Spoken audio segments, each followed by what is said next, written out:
Some people are very in their feelings about Colorado making it illegal to dead name or misgender somebody, so let's talk about it.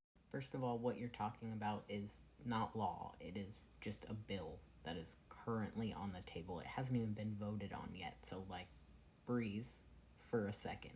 Second of all, let's put this into some perspective, okay? My name is Oliver.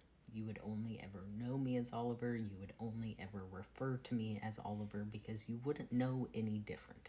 Is Oliver the name on my birth certificate and my driver's license? No.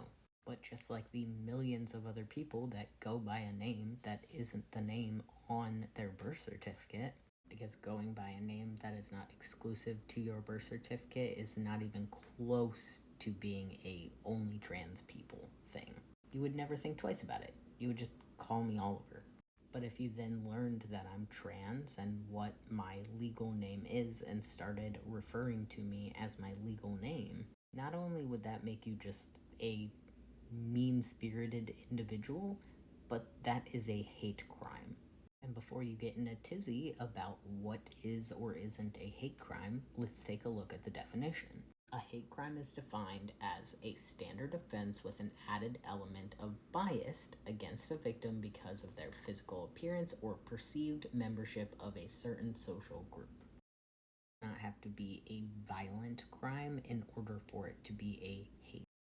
Hate crimes are divided into three main groups: physical violence, incitement to hatred, and verbal abuse. If you are intentionally using a trans person's birth name that you know that they don't go by, that is coming from your bias against trans people and is a form of verbal abuse, therefore a hate crime.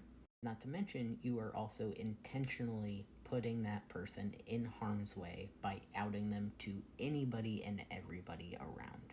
You call your friends and family the nicknames that they want to go by. It is not hard to do the same for trans people.